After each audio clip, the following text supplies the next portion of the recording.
for my friend of 25 years, actor extraordinaire, the GC champion of the Atlas AM champion of the world. Oh, wait. There's more. Before I ask my co-host how he's doing in that soothingly smooth ASMR-like sound, please welcome my former colleague, my second longest tenured female friend, a woman who once called me Hitler with less ambition. She is the reason I drink, Miss Charlotte Hollingsworth. How you doing, everybody? Hello.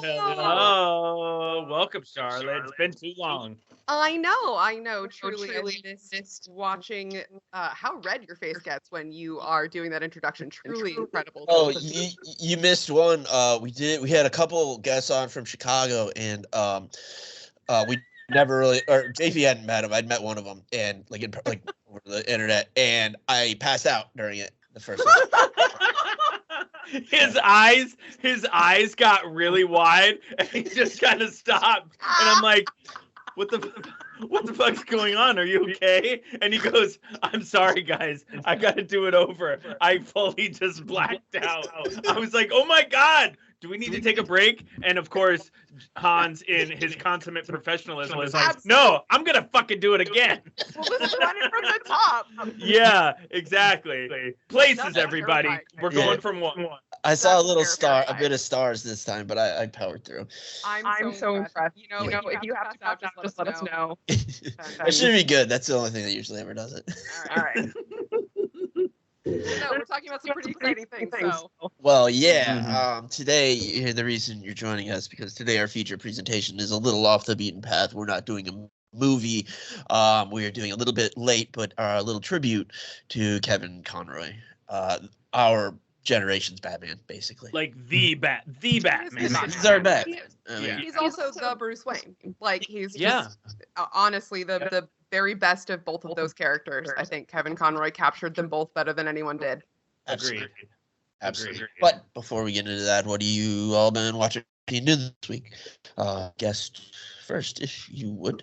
Ooh, I'm so cool. I am so far behind like current media right now because I've been in like a comfort watch zone. So we've been rewatching Taskmaster, which is my favorite British talk show, game show in the whole world. If you're not familiar with Taskmaster, JP, you've got to check it out. So I've heard somebody talk about this, and I don't know if it was you or somebody else I know, but I've definitely heard of this. It's just like British comedians being tasked with absolutely absurd challenges and then being judged on how well they do. Like the most like bizarre lateral thinking, problem solving stuff.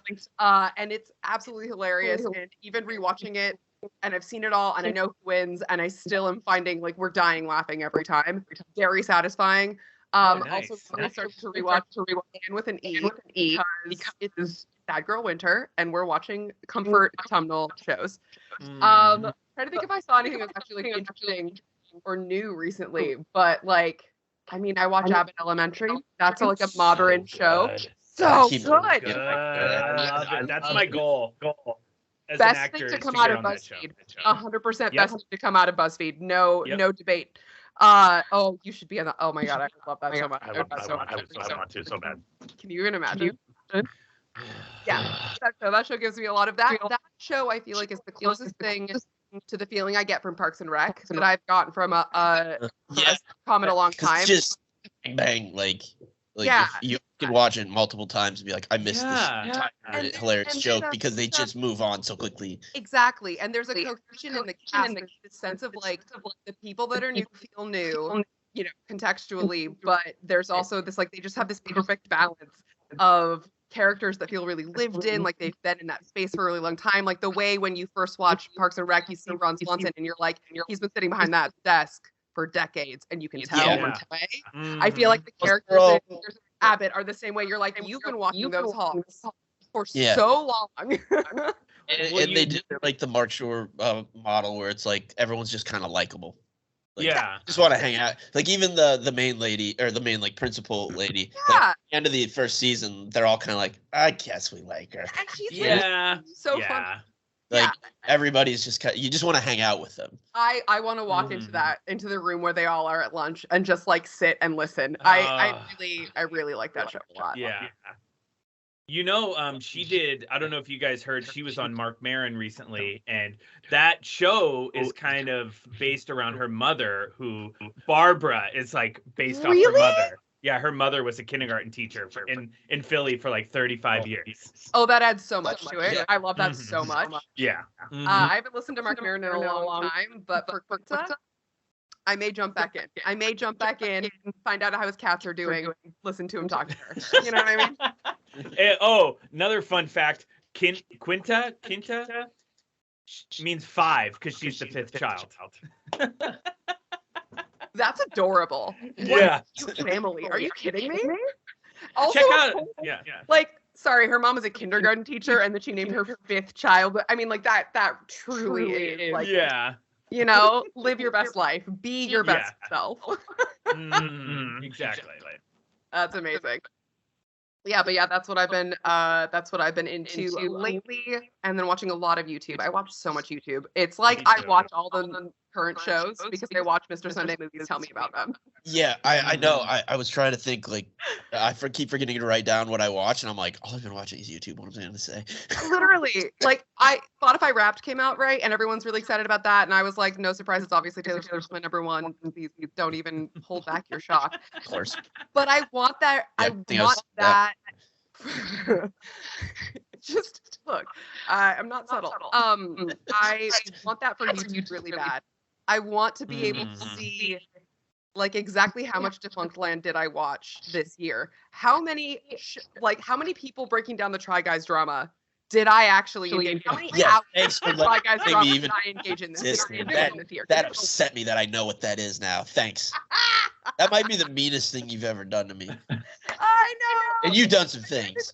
My part of you like, wait, I just want to see what this guy looks like. How did you do this? And then you were like, no way. That's like, no, I know it's the worst part because he's like, he's not worth it. No, I actually forgotten about that. That was, I purged that from my brain. So thanks for bringing it all back. Now I'm furious. It's for the best.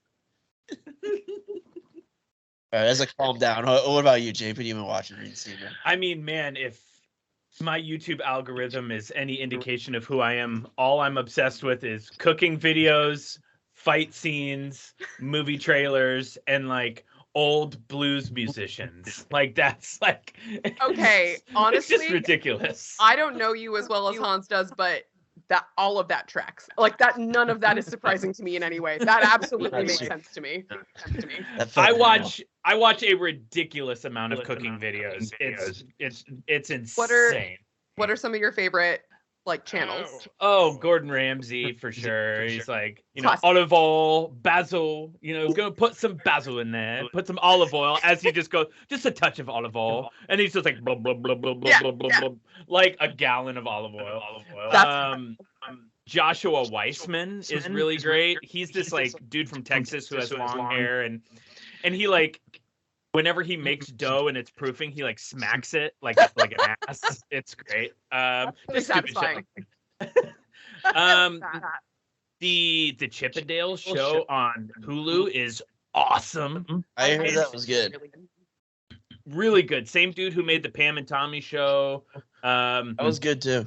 I actually didn't see that. I have such a large soapbox worth of feelings about that show that we don't need to get into right now. But that guy's done other really cool stuff.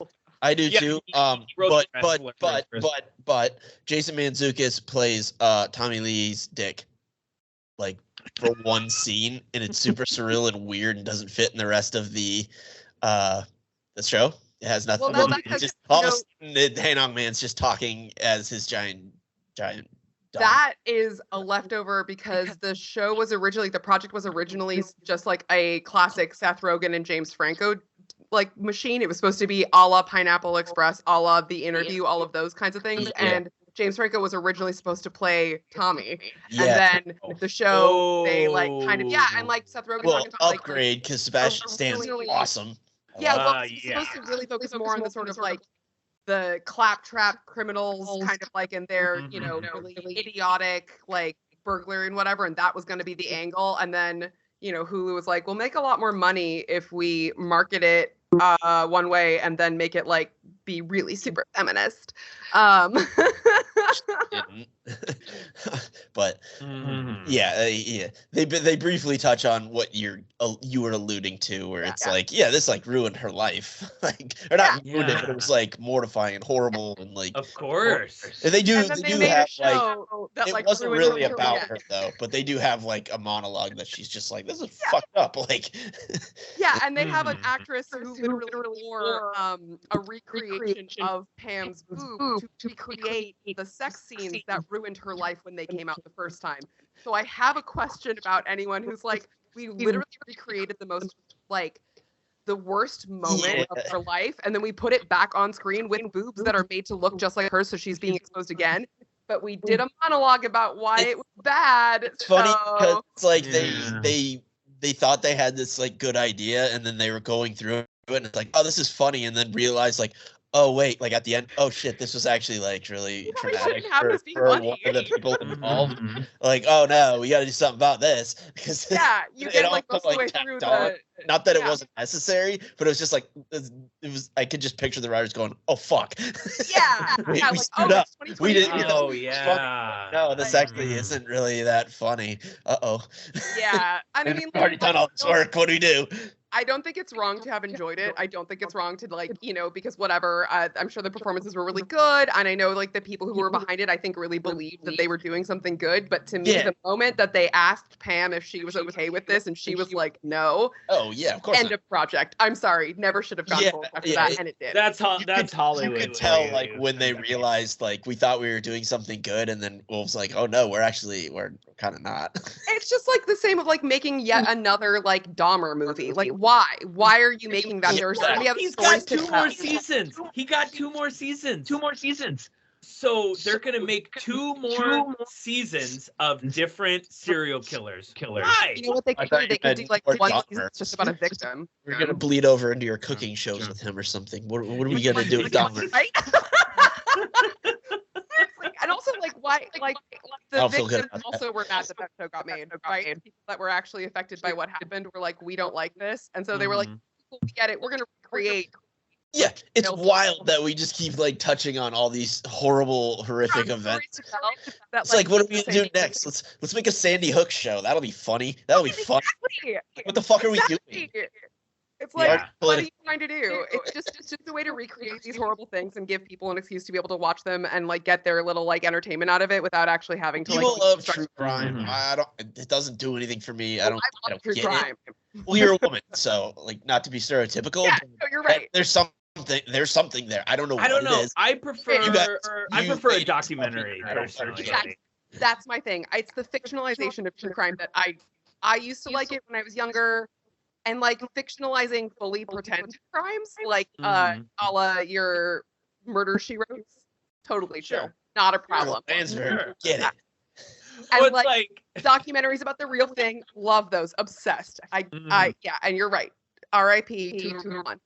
But like it's the we made this a fictionalized account of a real terrible, awful thing that happened, and we hired really beautiful Hollywood actors to play serial killers so you could put a poster up in your room of Jeffrey Dahmer. Let's just make a 3-camera sitcom about 9/11. It's awesome. It's a good idea. I had that thing for 3-camera sitcom about George W. Bush. That's My Bush. That was an actual show. Oh my, that's right. That 9/11 happened, there was just even the South Park guys were like, "Yeah, we can't do this. We can't do this. We can't touch that." yeah. Even they knew that was not okay. Even they knew that was not okay, and we still pump. I feel like that was like the first call. Whatever the producer of that show was, like saw the news and was like, "Well, I just lost my job." Like 100%. He probably had the same moment as Bush did in that classroom of 8-year-olds of just like, "Oh no, what do I do?" Oh shit! I can't even. Yeah. That's a whole topic for another podcast. I'm glad that we started with you watched the fucking Chippendale show, and we ended with like, guys, remember TV during 9/11? Oh, it's a quick show. We'll just get right to the point. Yeah. Well, this is a sad show, so we're talking about a dead icon. So. Well, Chippendales is great. Watch it. It's really I do want to watch it. It's really good. And then I started listening to my first Stephen King book. I've never read a Stephen King book. I'm listening to Pet Sematary, read by Michael C. Hall. Ooh.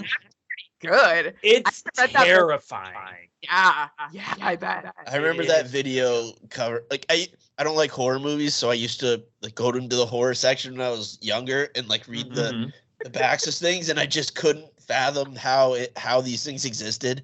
Oh yeah. And I still really can't, because I'm like, now I understand that they work on them for like 6 months to a year, and they're working on these horrible, awful things. And even at that time, I had enough understanding to be like, how how does it even do this? And Pet Sematary just seemed like the most upsetting thing possible. It's incredibly oh man. And Michael C. Hall is so great in it too. I mean, that's the thing, is I just feel like he'd be such a good reader. Like, just his whole deal, I think, would capture really well in audio. It seems like he doesn't need his face to tell you how he feels. You know what I mean? That's how good of an actor he is. Right, exactly. That's skill. Yes. But that's it for me. Hans, anything from you? Oh God. I mean, I spent today just while working watching Mr. Sunday Movies, his compilations of best and worst Marvel and DC games that they played. Oh, I love those. They're like 3 hours long. Yeah. I don't want to read, like, as I was not feeling well. If we had a YouTube Wrapped, it would be 98% Mr. Sunday. Like, I've seen everything they've done, but I continually watch them over and over because my memory is shit. So I'm like, I have like a cycle of it. They have enough stuff that I can go back to the things I watched like a year ago. Yep. And I'm like, I don't remember this. This is new to me. That's me with there's like 3 Jenny Nicholson videos. She has this one that's like 3.5 hours long, just breaking down the entire plot of the Vampire Diaries.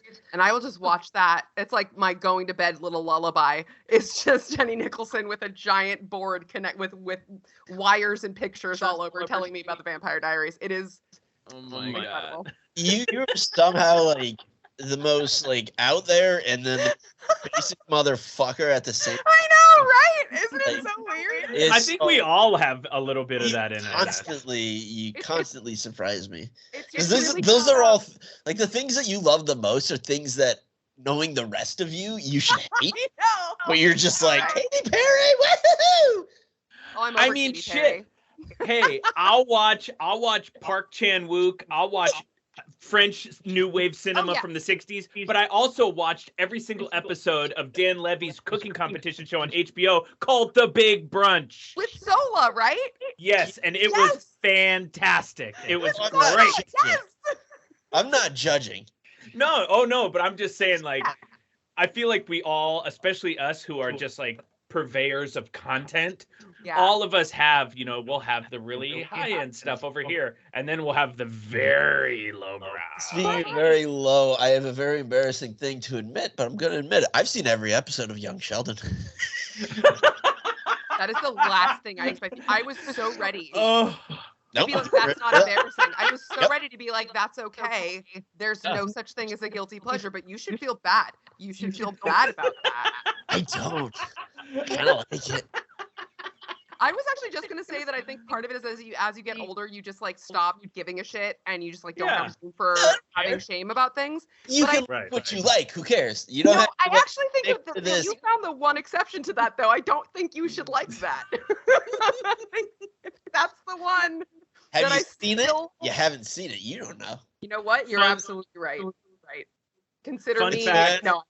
It was based off of, which I also have seen every episode of. I have a weird. I know it's not good, but like it's because when I lived in England, like they used to, the first like 2 months that I was there, all they showed was Friends.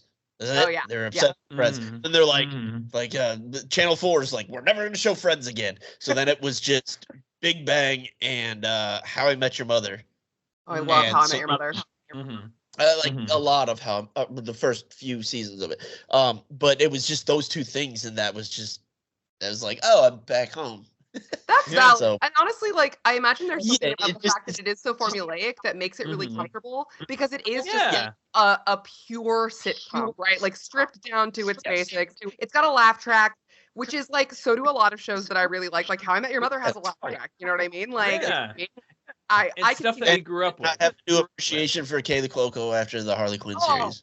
See, That's so good. I have gone back and been less judgmental about Big Bang Theory because Yes. of her work on Harley Quinn. Yeah, I know. Like, because of that, Yeah, because I'm like, it oh, makes she me feel actually better ruled. about it. I'm like, you know what? This is okay. Yeah. Yeah. And I've read the book that the flight attendant is based on. I haven't watched the show yet, but after reading the book, I'm like, and seeing her as the main character, I'm like, yeah, oh, I have to watch that. Yeah, one. Yeah, She's she's actually great. really talented. She's Uh, a which powerhouse. you don't really get from that show. Mhm. Right. Like it was, like, I thought maybe she just wasn't that good of an actor, but The it was show the gave her writing. crumbs. Yeah, it was the writing. Yeah, it's the writing. Fun She did fun the best she fact. could with what she had. When I first moved to Give me a fun LA, fact. I went to a friend's birthday party at this little bar in Hollywood, and I only knew my buddy because I just moved to LA. I was talking with other people, and I ended up talking to this one guy. He was really nice, and he seemed a little pretentious, but I mean, like, not in a bad way, but just like, you know, he was really cool. We were talking. He was English, and we had a nice little chat. A little pretentious. It's not their fault. They can't help it. It's the way they're made. It's And not their then, fault. yeah, we talked for a little bit, and then he kind of went off and was doing his other thing, and my buddy came up and he was like, "Do you know who that is?" I was like, "I have no idea." And it was Raj from The Big Bang Theory. Oh, really? I talked Yeah, to him for 'cause like he's 20 put on, minutes. I've never just, seen the show, still haven't seen an full type episode. accent during Yeah, the yeah. entire show. Like he's not. That's not his voice. Yeah. Yeah. Mhm. I bet He pulls like a Fez so from refreshed, that 70s show. refreshed. That's Like, actually something it's- I'm watching. I restarted watching that 70s show I Mhm. recently rewatched that show too. It's because so it finally fun. hit somewhere on streaming that I could watch it. Yeah. Which there also is- was like really upsetting because Danny Masterson is Yeah. I know it's hard. There is a great YouTube and video. I will Fez is send you a actually link. not really a good person either.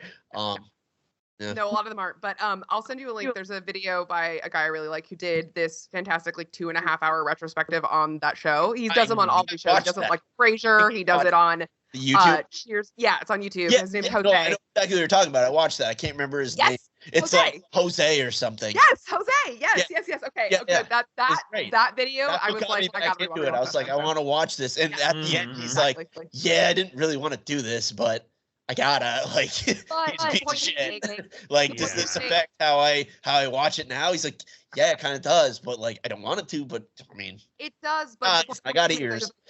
My favorite sort of way to look at it, which is like, yes, this one person is bad, and yes, they probably do get residual checks from you watching it, but so many other people made that show, and there's so many other people that made it what it was, and they are not all terrible people, right? It's The funny. show takes Mhm. so many That's people. very true. During the run of the show, it seemed like Topher Grace was kind of like the black sheep because he didn't really want to hang out with those guys. Mhm. But now I'm like, I'm like, oh, because he realized they were not like he probably didn't Topher- understand everything, but he didn't want to hang out with them because there's something let there me was get something sucked going on. into that Scientological hole. Yeah.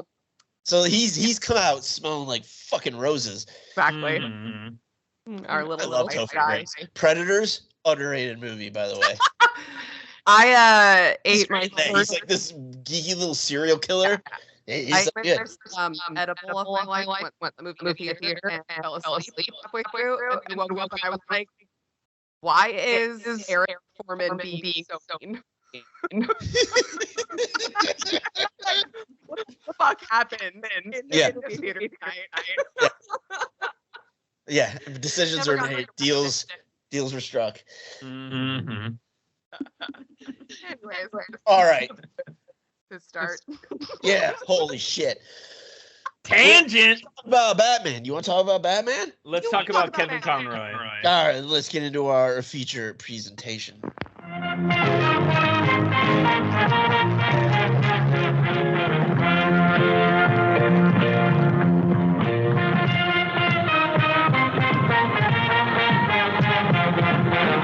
And now, our feature presentation. A tribute to the man, the only Batman, the only Bruce Wayne I recognize, Mr. Mhm. Kevin motherfucking Conroy.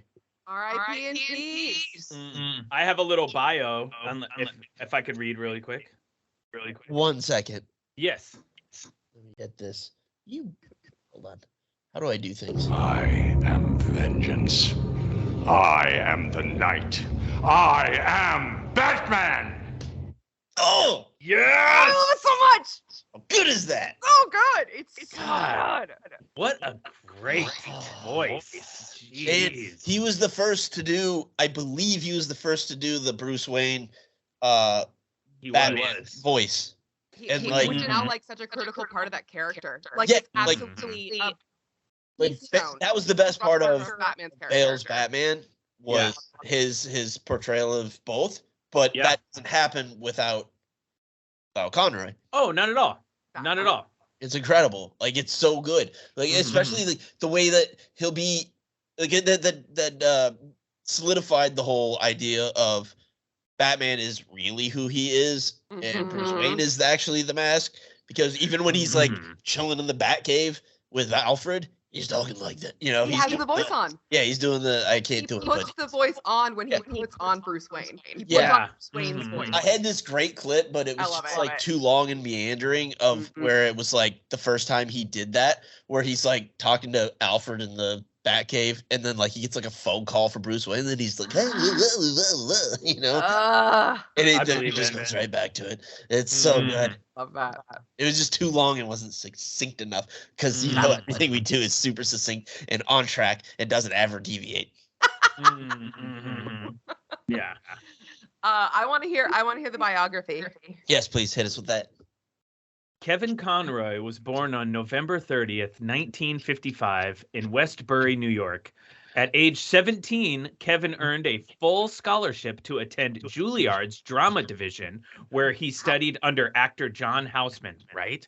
In 1978, after graduating from Juilliard, he toured with the acting company, Houseman's Acting Group. And in 1979, he Wow. went on the national tour of Death Trap.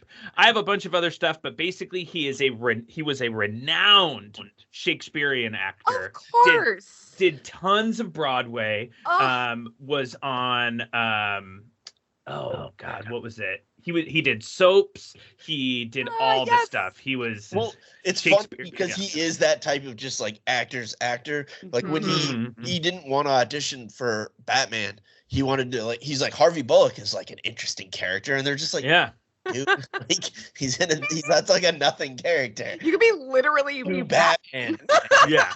Yeah. But I mean, like I respect that though, Yeah. and I think it's so cool. No, to know- it's fantastic. Like that mindset, I love it, because he's like, Mhm. right. some like meat here. This sounds. So then, this like, yeah, sounds Yeah. finding And he's like, no, that- no, no, no, no, no. This will get you to work for the next 30 years. Like, and then do this, and he's like, I don't know.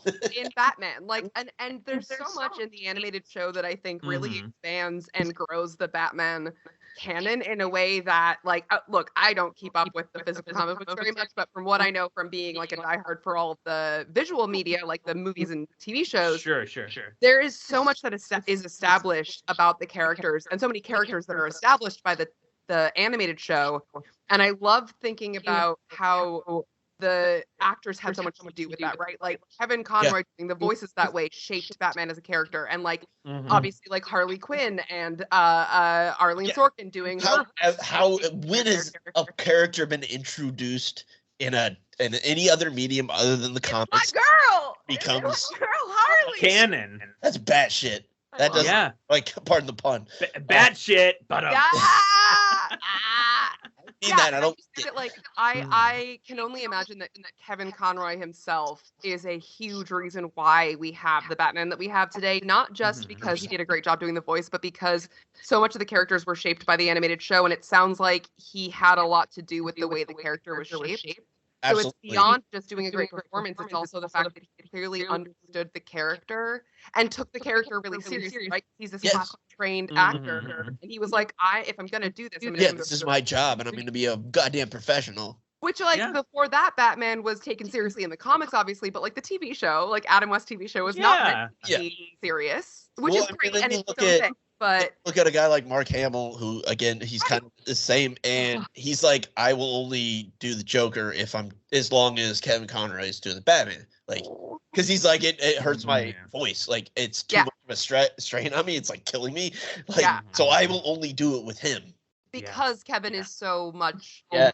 the actor, that working relationship between those two actors Yes. and the Because they both incredible chemistry they have they together. both understood it, Oh, and I they know. were just so and they had these characters just perfectly locked down. I mean, I wonder how much it just becomes part of you. Like even though the show wasn't that long, like the show that the animated show, he did the voice for so many other things. But there was like 30 episodes, 40 episodes a season or something. Like, yeah, it's insane. that was back in the day where they just were like, hey, 100 episodes, one season. They just recorded for like 60 hours straight, shipped it off to some animation factory in China, and then put it on television, and we all ate it up. Yes. Oh yeah. I mean, this show, like, I watched as a little kid, but then, which I loved, and it meant a lot to me then. But you and I have like a weird thing where like we're both going through some weird shit in our lives, and we watch this show like over Skype together. We would literally just like hop on Skype and we would sync up, and there would always be sound issues, and like, but this was before the pandemic and everybody got really good at like watching stuff together online. So we would just literally be on Skype, hit play at the same time on our Amazon Prime subscriptions, and then just like lay there watching it together and like laughing a little, making comments, but mostly just like needing to escape from everything that was going on and doing it together. You know, and that meant like even more. Like, that's why I wanted to have you on. I'm like, I can't have dude, like not to get all like sappy and weird about it, but that was like that's great. And it was like it's such a nothing, but like it meant a lot. And that on top of that, like rewatching it as an adult with another adult who also watched it as a kid, we were both able to like see the way that it really holds up, and there's so much more to it than what we picked up on as kids. Obviously, there are some episodes that are just like a goof, you know, which is it's literally a cartoon show. But there is so much there, and there's like even just rewatching it today, because I watched the first and last appearances of Harley to, you know, those are my contributions to today's episode. Of course. Figured I didn't even touch those because I was like, I don't need to. I got you. Side note, the number of references I realize are in Birds of Prey that are direct references to Harley's first appearance in the show. They did their fucking homework. That's awesome. I mean, they have to. Like that's you have to. That's a creation, the birth of that character. So of course. Exactly. I mean, that is, you know, Arlene. I feel like Margot Robbie actually like loves that character too. I think of course, how could you not? Dirty about some of the stuff that's gone on, but she actually like legitimately cared. Just like you mentioned Kaylee Cuoco, I think like she legitimately cared. Like that lady doesn't need to do anything. She's like she's got like $100 million after that. Oh no, she doesn't need to work ever again. No, so that's clear, and there's no way Harley Quinn pays any of their actors. Well, I think she's a producer on that show too, right? And then Margot Robbie produced Birds of Prey. That cast is Margot is the reason why we have. But there's no way that they make like any money. They're like probably all going for scale because there's no way. Oh, absolutely. That show did 2 seasons on a streaming service that now doesn't exist and nobody had. Yeah. Exactly. There's no way they made any money off of it, but they love it. And that's what, And I think that's like, you know, to bring it back to Kevin, that to me is a big reason why his Batman means the most to so many of us too, is because he did take it so seriously and like kept coming back to that character, because I think that obviously, like, I don't know him, but it feels like there was this sense of like he wanted to be there for all of us, right? And like keep being Batman. Seriously, he like realized what it meant to people. Yeah. And and that I think that meant something to him. I would assume he did, or else why would he keep coming back, right? Like. Yeah. Well, I mean, I'm sure the paychecks were nice too. Very well. He was a young man too. Like he was like 66 or something. That's not old. No. There's a lot of time left. Yeah. Huh? Yeah. I feel like the Batman animated series was, I don't think we had seen such succinct singular storytelling in 20 minutes since like The Twilight Zone or Alfred Hitchcock Presents. To have a full story in 20 minutes. Like I went back and I watched You guys remember the episode Perchance to Dream where you remember that episode where I love it. We watched that episode for sure. Yeah. Because it's all like Midsummer Night's Dreamy kind of like. Yeah, where he's not he thinks he's in the world where he's Batman, but his parents are still alive and he's engaged to Selena Kyle and Yeah. Oh, that one. Is that the one that they also go back and they reference it in the Harley Quinn show? Oh, I don't know. I haven't seen. There's an episode of Harley Quinn where they go back to like it isn't the exact recreation, but it's like it references the dreamy, weird alt-world Batman episode, and I think it might be. I think it's either that or they're referencing the Alan Moore one. The only thing that Alan Moore has ever been like put his name on. You can put my name on this. Yes. Which was, like, there's some alien that like makes you like catatonic, but like eats off of you, but puts you in a trance of like your biggest fantasy, and like so Superman is like in Krypton with his parents and blah blah blah. Yeah. And just watches his dad beat the shit out of Joe Cool for eternity. That's Batman's fantasy. What episode? What is this? It's what is that? I can't remember. It's something Alan Moore did. It's like the only thing he's allowed his name to be put on as a visual medium. Yeah. Shout out Mr. Sunday Movies for showing me that. But I also watched I can't remember the name of it. Some Batman Beyond. Did you guys ever like Batman Beyond?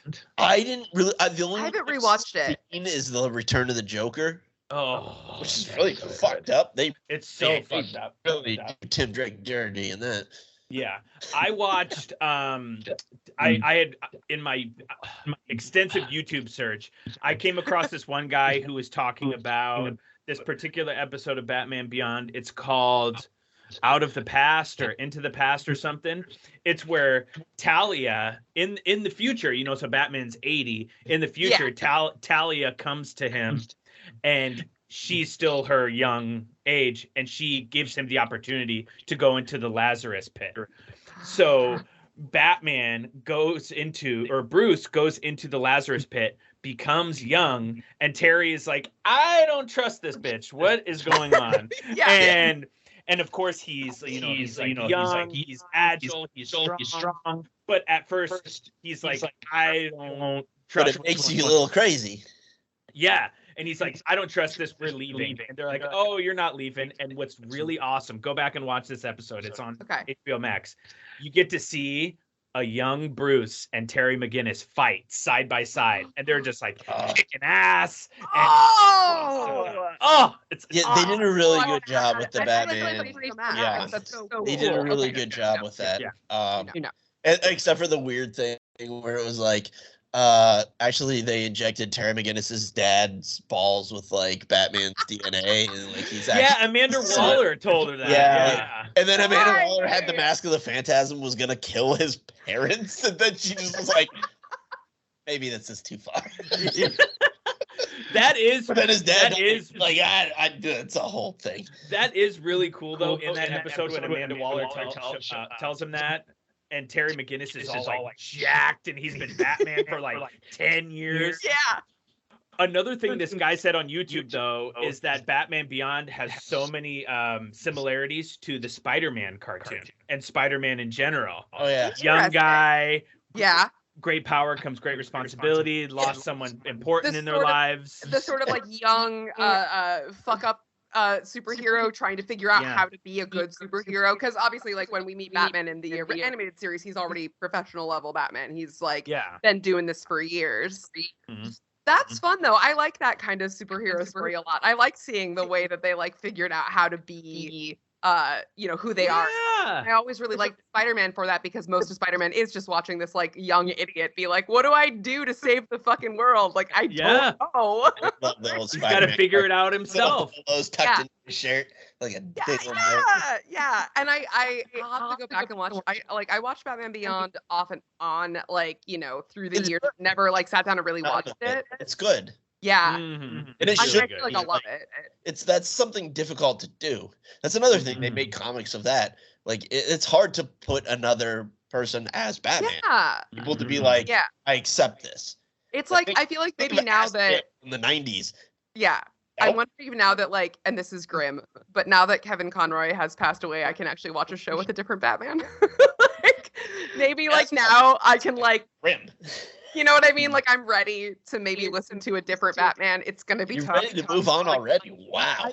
I warmed up to a new Batman with the Harley Quinn show. You know, I've like gotten used to the idea that maybe someone else could be the sound of Batman. Well, Diedrich Bader, he's done some others. He's just a different character.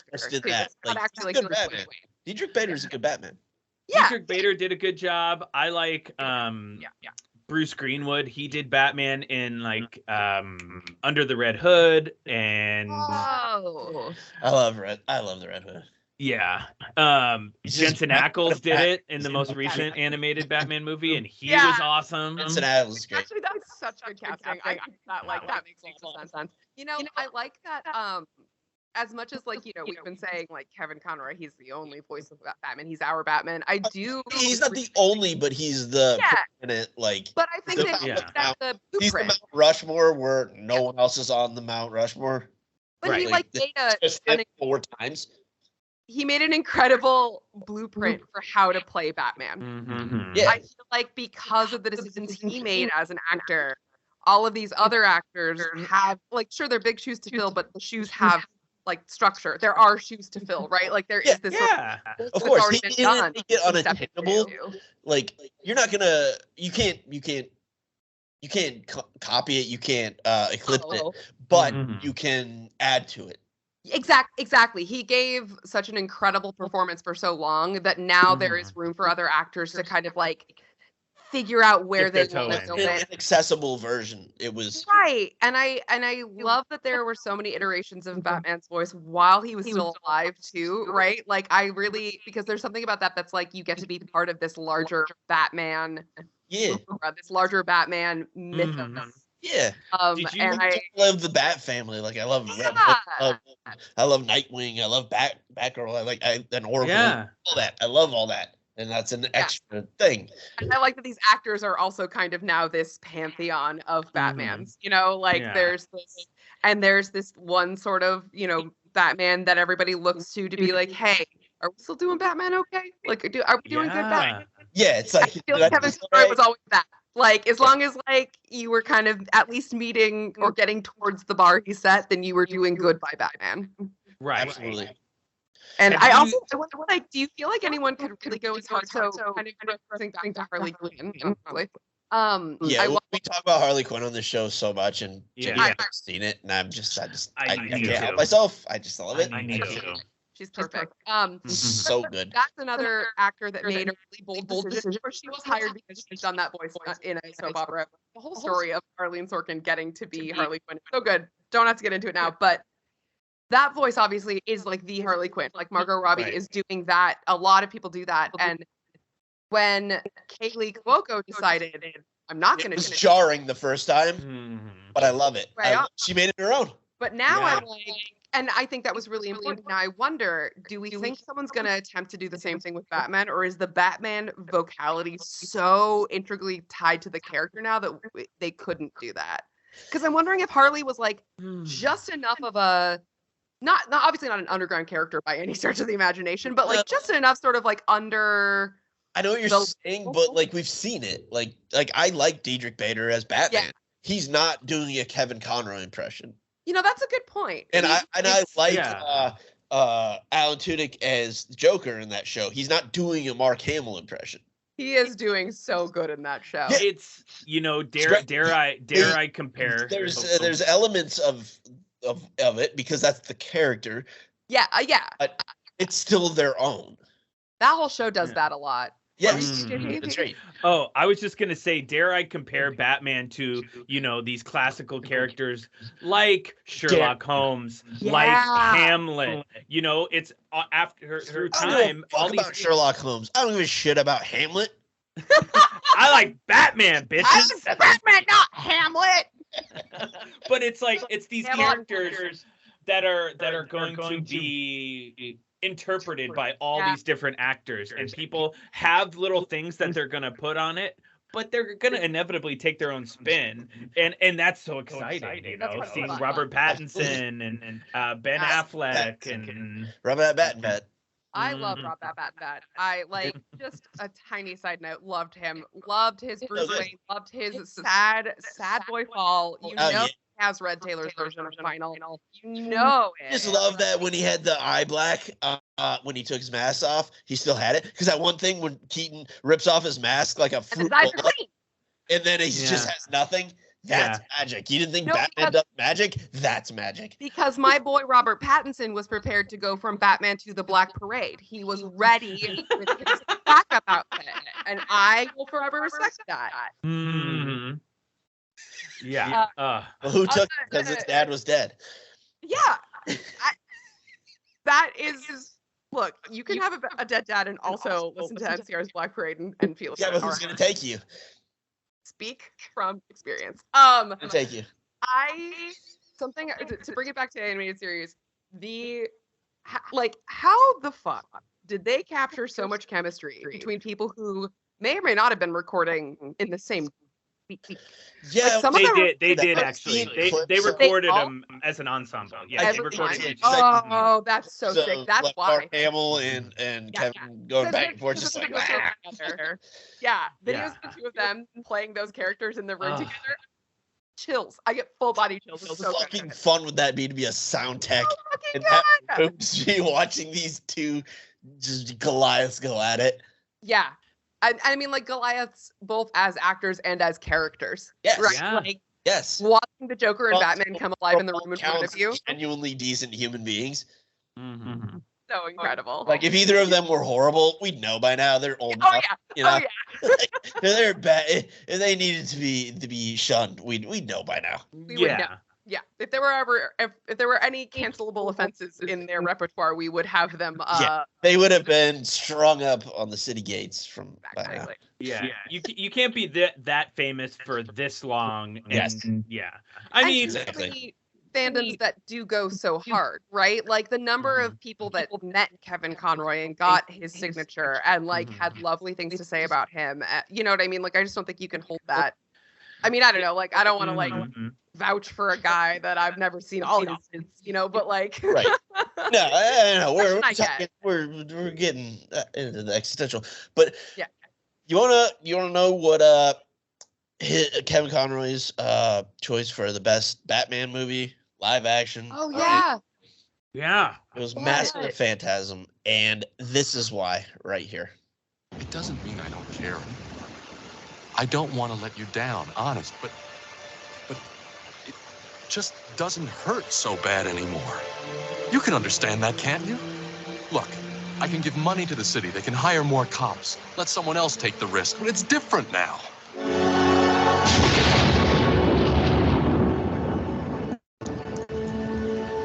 Please, I need it to be different now. I know I made a promise, but I didn't see this coming. I didn't count on being happy.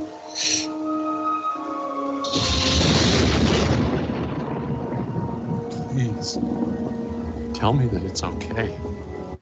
I didn't plan on being happy. That's him talking to the grave of his parents because he fell in love and he's like, I don't want to do Batman anymore.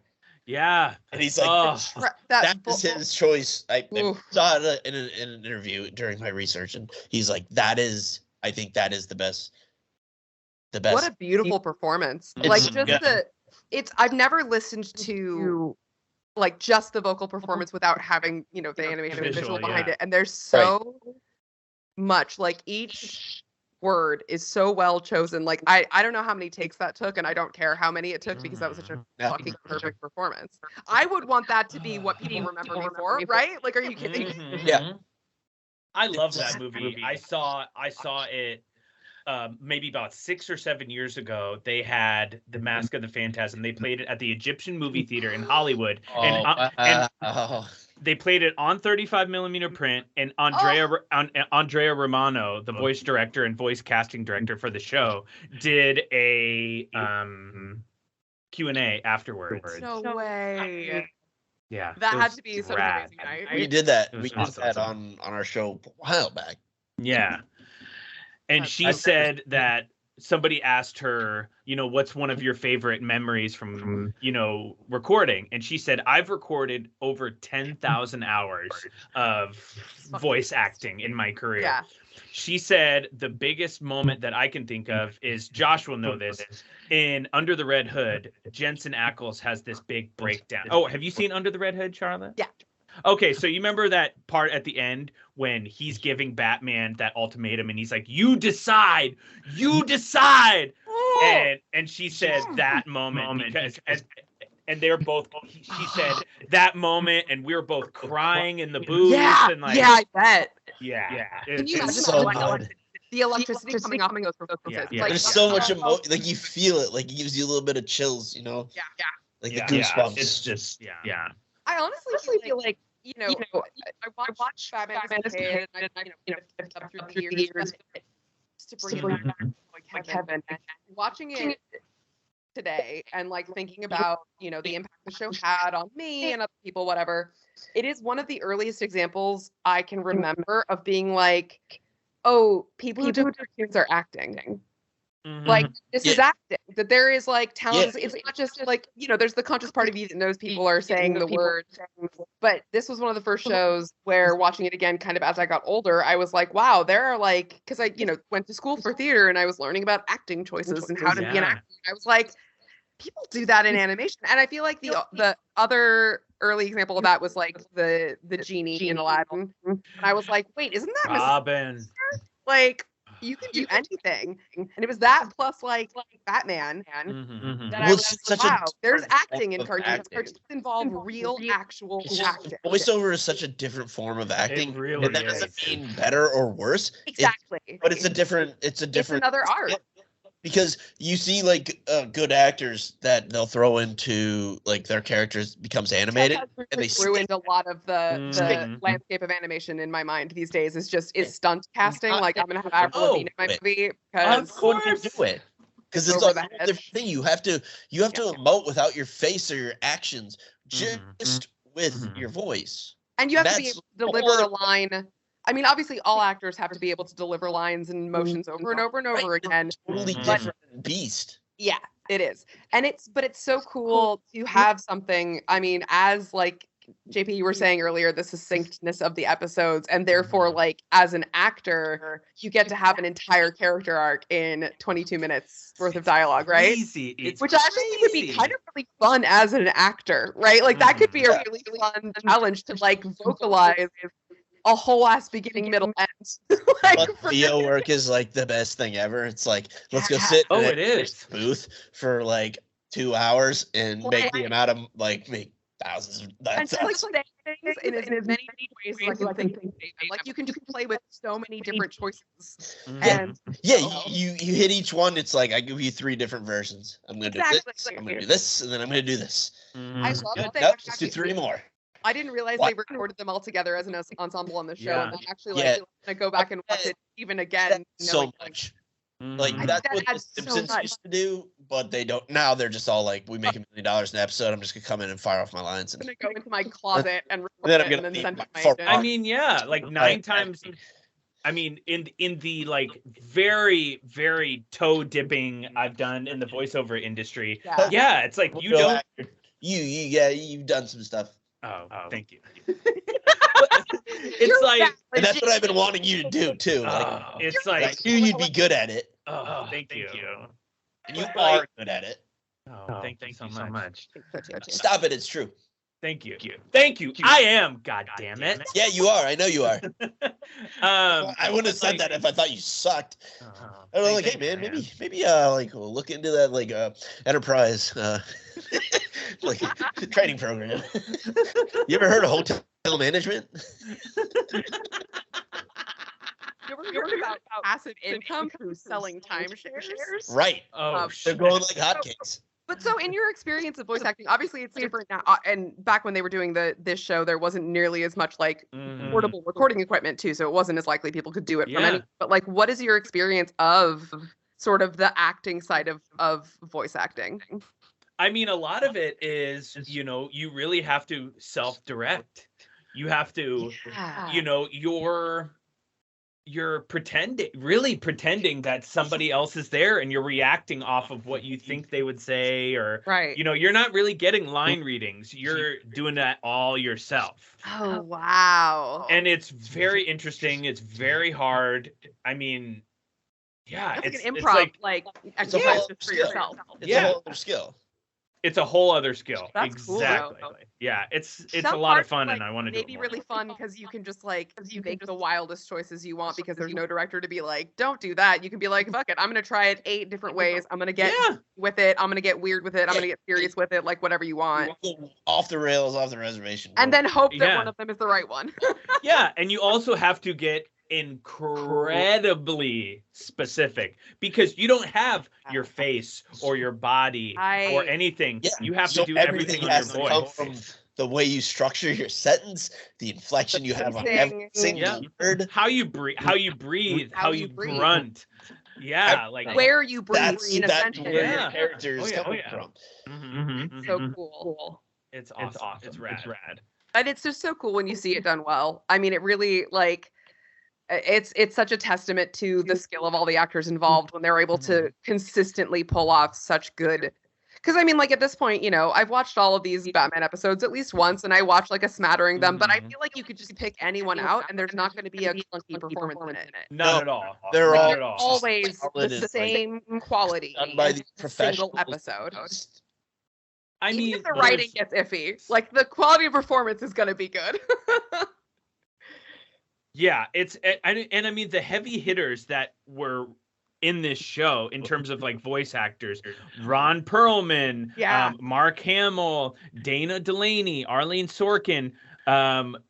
God, just so many people that you'd look and you'd be like, oh yeah, them, him, her. Oh my God, it's so many people. I mean, it's just a bunch of people who have just incredibly lengthy Wikipedia summaries. Like just every single one of them you click in that little blue link, and you're just gonna get like some of are gonna have to have the separate page for their filmography. You know what I mean? Like these are some constant professionals.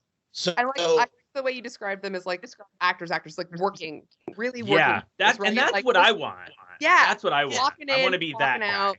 And then you can walk around and no one fucking knows who you are because it's your voice. Or only the nerds. That's or the only thing. the nerds recognize. And they know they know. That's the people you want to talk to. Yeah, it's not people who are like, "Do like I me." recognize you from somewhere. It's people who are like, I fucking know who you are. Yeah. And they love you because of that. Yeah. Okay, I'm gonna ask you guys your favorites. But first, I'm gonna give you one of mine. Okay. Comes from an episode of the series Justice League Unlimited. I don't know if you've ever heard of that. Do you know where I'm going with this? I haven't watched it, but I know what you're talking about. Well, here it is. I want something from you that's very precious. Something you've worked very hard to conceal. Something when gone, you can never regain. Something so shattering.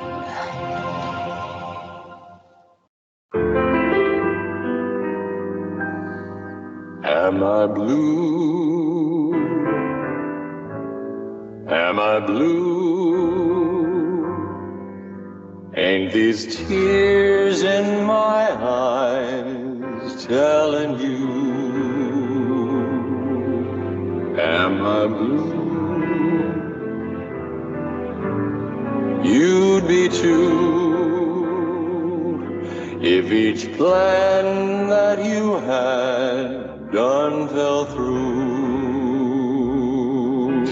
There was a time I was your only one, but now I'm the sad and lonely one. Beautiful. And you'll keep your part of the bargain? A deal's a deal. You can stop now. Not on your life. I should say. That's okay. The premise of that is What? Cersei turned Wonder Woman. I should have said this before. Cersei turned Wonder Woman into a pig. And Batman can't deal with magic. It's Cersei's magic. And he was like, "What can I give you?" She's like, Sing for me. That's Kevin Conroy singing. Oh my God. And the one who was like, of course. let him go. That was Zatanna. She's just like, nah, this is great. Let him go. Let him keep going. Of course. So good. I love that. Do we have more of him singing somewhere? That's So, Kevin Conroy singing. In too. that Batman Beyond episode I was talking about, the episode opens and Terry and Bruce are at a Batman musical. And the Batman singer on stage is Kevin Conroy, and he's good. It's more like musically, not as like jazz and awesome. like Spider-Man Turn Off the Dark. Like, I would listen to the standard album by Kevin Conroy. Like, I'm sure he has some. That dude could sing. Show tune. Of course. Julia. You just heard it. That dude could sing. Come on. I should have given some context before he played it. What up? I figured pretty quickly that it was Kevin Conroy's voice because his voice is, it's actually really cool how recognizable it is, especially because he's singing as Bruce, right? Like, that's not even Kevin Conroy's voice. That is Batman singing.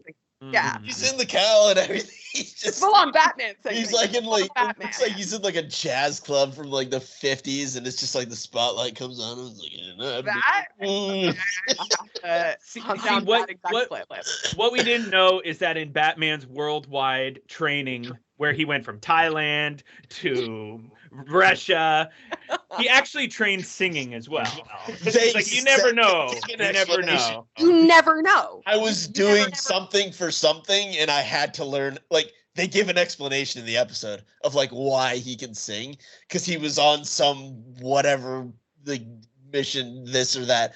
And he had to. I can't remember what it was. I wish I would have written that down. But they gave an explanation of why that makes me really happy. It's fucking fantastic. I feel like it's so important to know that Batman has an artistic expression. Like, that he has a craft with which to, you know, kind of handle the trauma of being Batman. It's not even a craft. He did it for a job. That's so sad. Because he had to. No, it's not that he enjoys it. It's not that he loved it. He had to do it because he's the most. That's Batman. He's the most Batman, motherfucker on the planet, and that's why, as Superman once said, he's the most dangerous man on the planet. Batman, king of the hustle.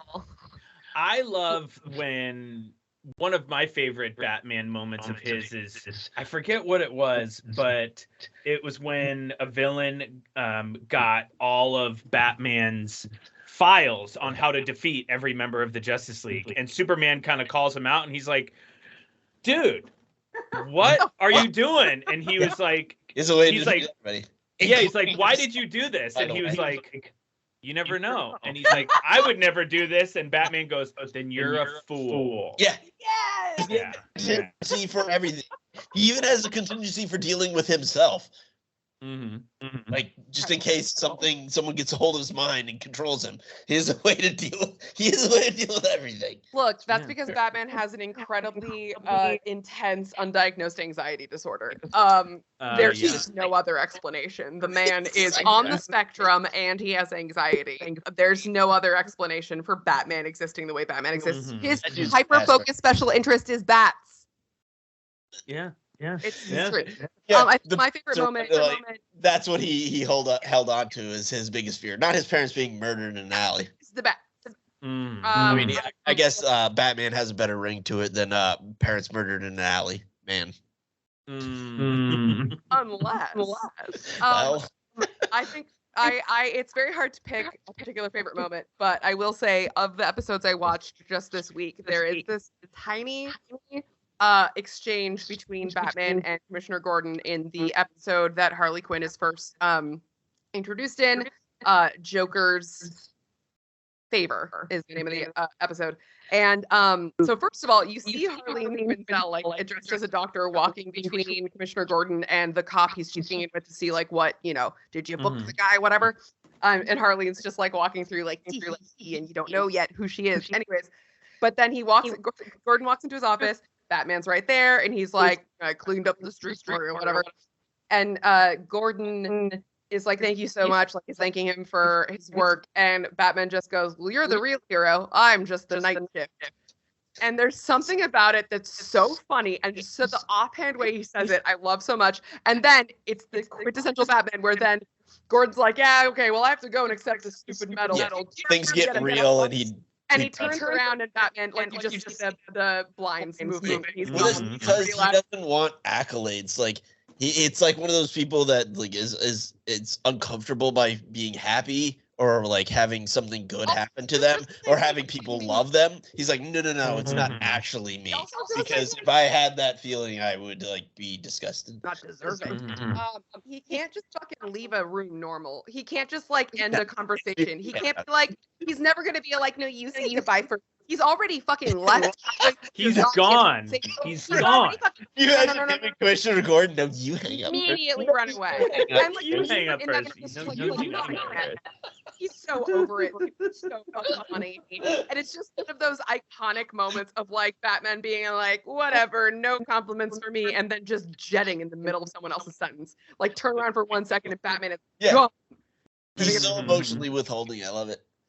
And I just like, I love that element of the show that is like, obviously it's taking its darker tone from the Tim Burton movies, and like that's wonderful. We love the whole theme is the Elfman, like but like my favorite version of that. The animated series is like this, like this doesn't always work. Where that is not a real place. It's like a city at a time. It's like old timey, but also present day. Oh, that's my favorite in the episode. Well, you see a movie like Superman Returns, and it's kind of like that, and it just doesn't work because you're like, I don't relate to any of this. Like, this is the nothing place. But when it's animated, I don't give a shit. Yeah. The animation adds this layer. Place. Like, fuck that. But no, this works. It works. And that's, I don't know how to quantify it. I don't know exactly what. So good. Does it? But I love it. It's still funny. They nailed it. Yeah. They still capture the humor. They still capture the like. That's what I love about that moment of like, I'm just the night shift, and like just having that still sort of like cheeky relationship with Gordon, and like obviously some of the best moments in the animated TV show, and I assume you will both agree with me wholeheartedly, is the dynamic between Alfred and Batman. They are, because that is quintessential sassy Alfred, and I love a sassy Alfred. I love a like sassy Alfred. I love a like little like, you know, daddy taking care of you Alfred. But my favorite Alfred is sassy fucking takes no shit Alfred. Oh, of course. And animated Alfred plus like Kevin Conroy's Batman. So they just have the best fucking dynamic. I love it so much. It's the so closest good. it's come has been Jeremy Irons as Alfred. My favorite Alfred is like Alfred, which I love so much. My favorite Alfred is the first Batman versus Predator comic, where Alfred ends up saving him. He's like trapped under his giant penny, and Alfred comes out with a blunderbuss and just blasts the Predator. Comic books are so fucking weird. Comic books are so weird. Comic books are so weird. Read I don't give a shit about the other two. The first one, it's so good. And this is like a mainstream comic. Batman ends up winning by walloping him with a Louisville Slugger.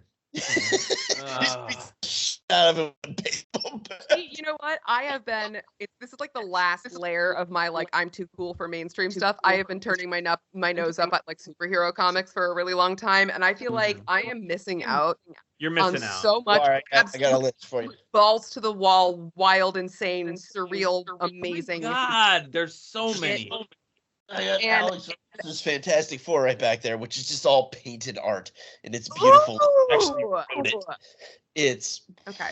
Mm-hmm. See, it's time I get off my high horse and just listen so to much pop music and DC comic books. Well, I mean, I've read a lot of the Harley comic books. I mean, I've read like certain Harley specific runs as a way to kind of dip my toe into more Batman comics. So I feel like maybe I'm ready to like take the leap and just straight up read a Batman comic for once. You have to. I have a list. If you want to read straight up Batman comic books, start with God, The Long Halloween. Okay.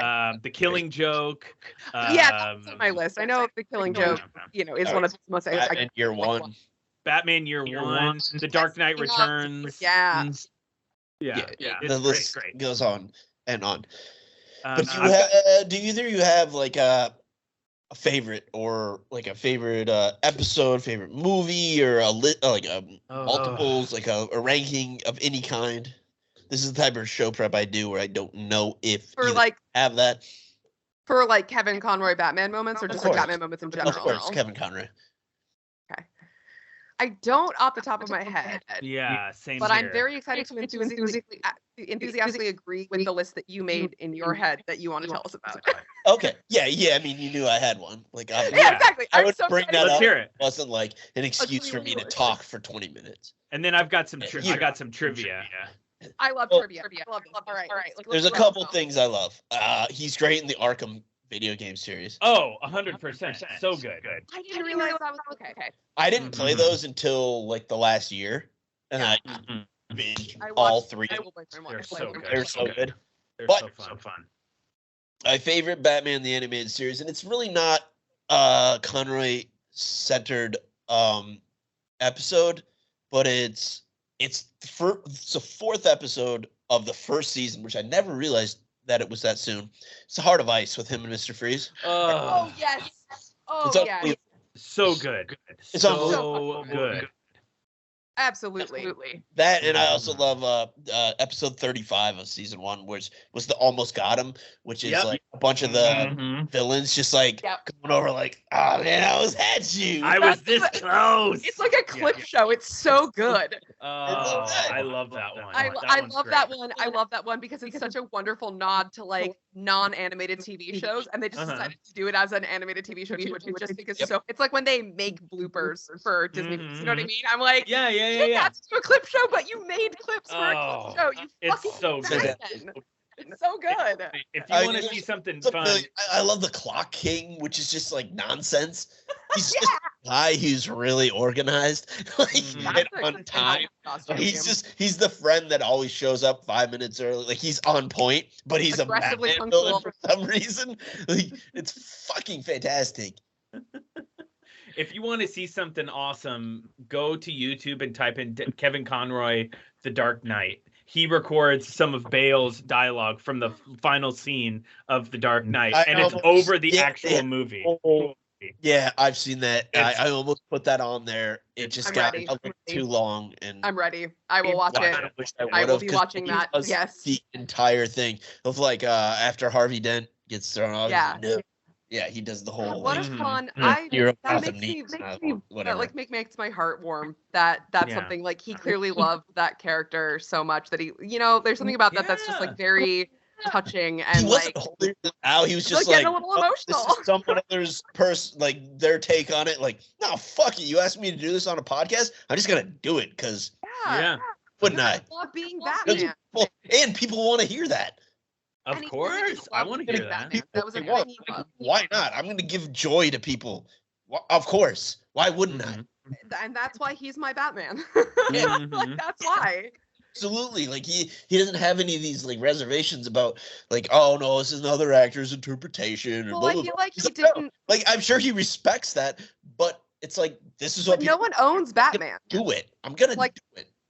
No one owns Batman. No one gets to like Batman is all of ours, right? So I understood. appreciate that it was like The weight and like what he Yeah. did to people. So like he's he gonna give Batman to fans people. wanted to hear him. Like yeah, Christian Bale was great, but they Yeah. wanted to hear their Batman. Like why not? For fun. Exactly. Yeah. It wasn't taking away from a performance. No. Or being like, I'm better than you. It wasn't No, any of that. it's It wasn't more any of that. Batman. He's just like, It's look, like I respect do the this medium. different I version respect of the it. character, Like, and I respect the here's medium. my version of it. Like he did But great. I also know that, Here's like- my thing. So enjoy both. Mhm. Because it's not like suddenly Christian Bale isn't in Batman anymore just because Kevin no. Conroy did a fun bit. Like it's A still way to do it where it's like, oh fuck him, like I'm the guy. Exactly. But he didn't do that. Mm-mm. He was He just was like, just like this is everyone just like deserves more Batman. an extra. This is a DVD extra for you. Just get more Exactly. Batman. You Yeah.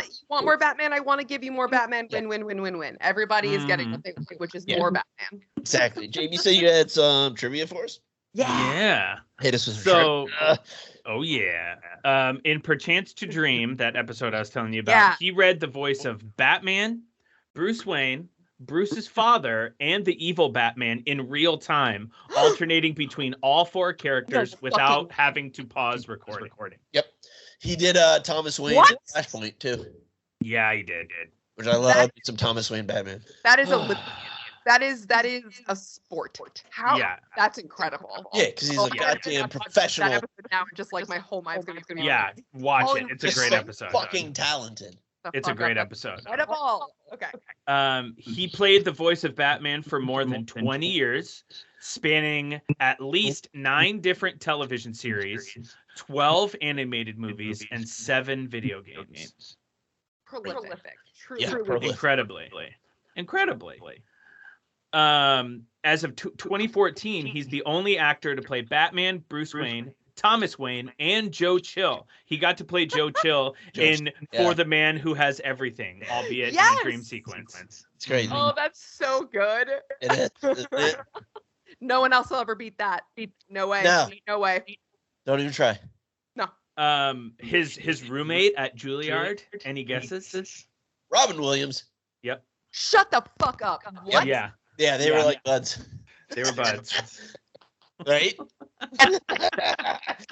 Charlotte, stand up. That's not easy. Wow. Yeah, and he was there. He was there at Christopher. He was a classmate of Christopher Reeve as well, and Kelsey Grammer. Oh, Superman and Beast.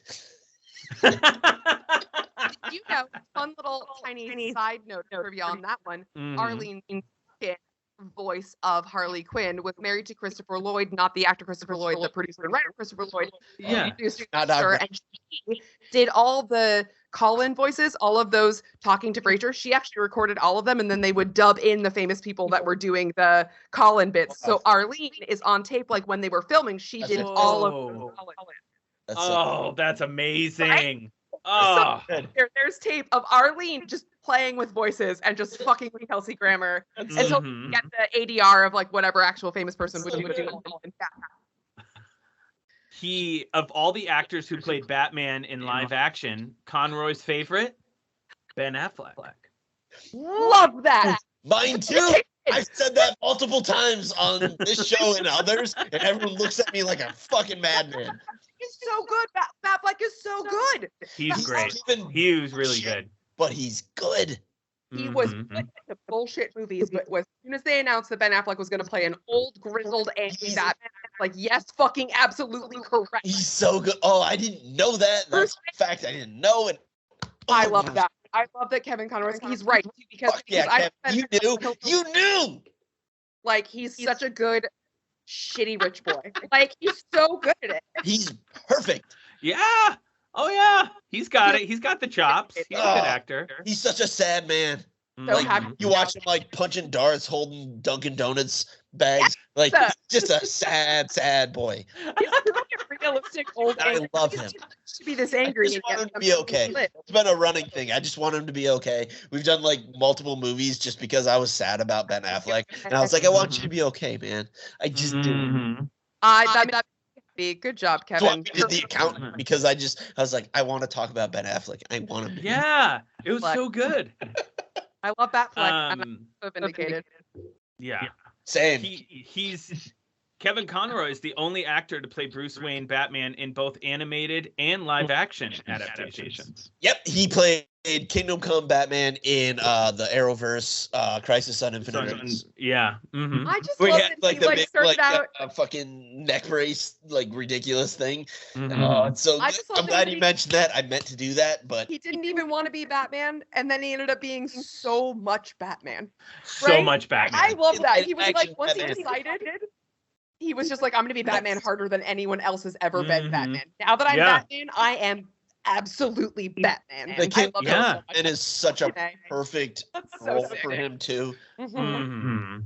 Just like Um, I'm fucking broken. That's so sick. I love that so and much. old and Oh, but yeah, yeah. I'm still gonna be goddamn Batman. I'm still Batman.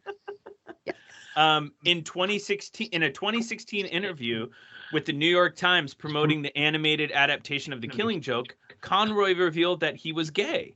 As part of DC Comics 2022 Pride Anthology, Conroy wrote Finding Batman, a story that recounted his life and experiences as a gay man.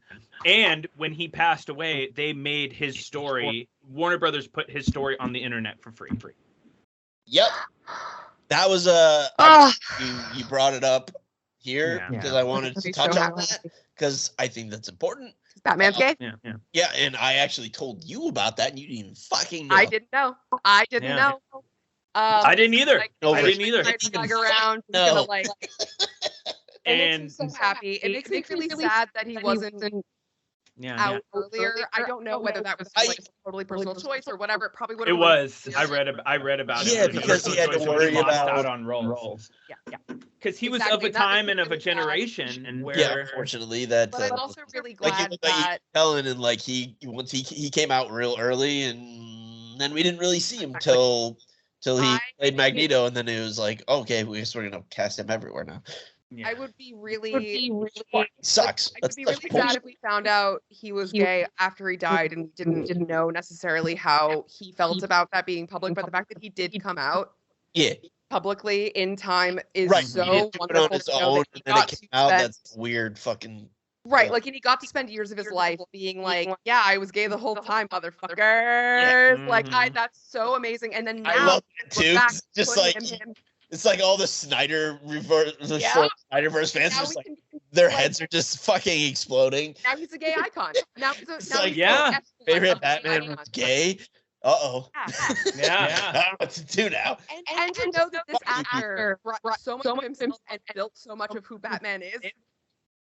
I'm just saying Batman has a lot of gayness in him and always has. And I think it's perfect that a gay man is the voice of Batman. Yeah, I agree. I love it so much. And it just shows like it doesn't fucking matter.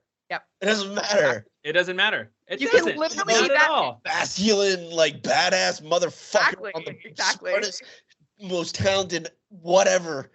Yep. You can also just want to suck a dick. Takes everyone's ass. And he likes. So you can just suck a dick. It's fine. You can do both. Yeah. You do both. You're allowed. No big deal. I'm really glad that, So that fucking get over it. Anybody that still has a problem with it. Oh, exactly. Dick for real and find out what it's like. Try it. You might actually really like it. Yeah, you might. You might. But like, I think it's so cool that we are in a place now where we can like celebrate that as something that Kevin Conroy, the human being, overcame in his career and had 100%. And like that is such an incredibly brave thing to do. Of like hiding it. Fuck that. I mean, I think it makes him even more like Batman, like even more brave and heroic and important. Because that was his mask. It wasn't real, just like. Exactly. Oh fuck! What a way to relate to that, and I think that adds something to why he wanted to be Batman so much. Like, there's so much there about your true self and what you do to show it, and the ability to be yourself and your whole self in public. Like I have to put off this persona because I want to still fucking work because people are bigots and stupid and closed-minded. It just because that was the time that he came up in as an actor in the 70s and the 80s. Absolutely, and it wasn't like he had much of a choice otherwise than to keep it a secret. He did. And that fucking sucks. So cool that he got to live to a point where he got to be out for several years, right? He was out for like 6 full years of his life, which is not enough. But I'm so glad he got to live that experience of just for the other 60 that were probably fucking torture. Yeah, I'm just really happy he get to live that, and I'm glad that he got to still like fucking be Batman and also be an out gay man. That and all you people who fucking aren't okay with that, like think of get out of the fandom. You're not welcome here. So think of what you did to him for the other 60 years of his life. Exactly. That before you judge other people and have a problem with them and make a big deal about nothing. And I'm sorry, but like Batman literally would not be homophobic or transphobic. He's like for the people. Like there's just no way. Like he's a rich asshole and he's a rich white guy and we have to hold him accountable for that. But also there's just no way. I'm sorry. Like fandom. Like if you are a bigot, get the fuck out of the fandom. You don't get Batman. Kevin got Batman. He understood Batman. Yeah. He sure did. Yeah. He created it. You are listening that think that fuck off and don't listen. Exactly. But I that makes me really happy, and it's just another thing to add to the incredible legacy of Kevin Conroy and all the things he gave us, both as as Batman and also as an actor, as a person, as a human being, someone to look up to, as someone to admire, both absolutely as a professional and as a real person, which just makes him even more my Batman, right? Like that's he's more heroic to me. He was the hero we needed, not the one going. Yeah. Now and it just makes him, I am so sad that he's gone, but I am so glad that he had the opportunity to shape the legacy in that way. We still have so much of him as Wish Batman. he could have seen, like, I assume he knew, like, his reverence, but like the outpouring, like, it's been even more. Like, I wish he could have seen, like, really how much he meant to people. Like, I think he did. I think he saw how much he meant to people because he went to the he went to the cons, and I feel like people adored him. But you see so much more now after his passing. Like, I hope he knew that. I hope he expected it. I hope he knew we were all going to be fucking brokenhearted. I hope he was like, hell yeah, they're going to mourn the shit out of me. Because I hope that too. I was okay. So my final little bit of it's not trivia, but it's a personal story. Okay. So I was pre-pandemic, maybe like 6 months before the pandemic. I used to work out at Gold's Gym in Hollywood. It's in Hollywood, like Central Hollywood, and I was literally stretching. I'm not even kidding. I'm not making this up. I was wearing a Batman shirt. No. Oh no. I look up and I look to my left and Kevin Conroy is stretching right fucking next to me. Right next to me. I'm not even kidding. I was wearing a Batman shirt and I got legitimately nervous. I would have fallen down. I couldn't even think. I was like, I have to say something. I have to say something. And then I look at my shirt and I'm like, I'm wearing a fucking Batman t-shirt. What the fuck? I really wish I would have just been like, hey, love your work. Just like something like that. Yeah. But even if you didn't, for a fact that he was just like doing his gym thing and he glanced over and he saw that Batman shirt. And he was like, fuck yeah. Yeah, fuck yeah, because he knows his fucking legacy, right? Like that was him saying his legacy in real life. No one, weren't there to meet him. You just love Batman and you have a Batman shirt and you're throwing it on because that's part of your life. Batman is really fucking happy. I love that story. Oh, I love that. So, like he did get something from you that day, right? I think so. Really happy, and that's like the perfect place to end. I love that so much. I can't top that. Thank you so much for having me on to talk about. Yeah, this has been so great. I feel like we could talk forever, but unfortunately I gotta go. Fun. Thank you for inviting me to be part of this tribute too, because this show really means a lot to me.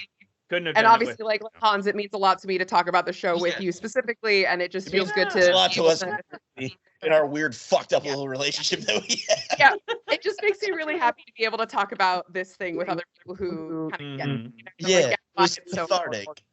I was sad about this, and I'm still sad, but I feel better. Me too. I feel like I've done my small talk for an hour or two, like about this shit with you and awesome. Well, I'm gonna go watch Batman Beyond now because I'm ready. Do it. All right, let you know how it goes. Do you want to like give us anywhere we can find you? Like, no, I don't want you to find me. No, you can follow me on TikTok. I'm the literate inebriate. I've gone mildly viral. I don't understand TikTok. It's follow me on TikTok. You follow me on TikTok, and otherwise, please don't look for me. I don't want to count. I'll find you. Fair. I know you like quit Twitter and like you're like, I know this. No, my shit's locked down. No, I will find you if I need you. Fair enough. Jape, why don't you hit us where you can find us? Because we actually like to be found. Yes. You can find us at www.actionmoviebookclub.com. You could also find us on Twitter at ActionMovieBC or on Instagram at Action Movie Book Club, or type in on YouTube Action Movie Book Club as well. We've been posting lots of videos on there, and sometimes on the TikTok. Sometimes on the TikTok with the kids. I repost everything you talk on. Oh, thank you. Seen and noticed and appreciated. Thank you so much. My 680 followers are annoyed by you. The Walking Dead thing I did got so many people mad at me. So happy. That ruled. That delighted me. It's so good on TikTok. But that's about it. Anything else you want to add? Oh, that's about all I got. I'm going to leave you with this real quick. I am vengeance. I am the night. I am Batman. So why don't you take us out after that? If God, Can't. I what am I giving you? Something to follow. Wow. happy trails, Dick move. That was a dick move, but do it. Happy trails, Hans. Fuck yeah.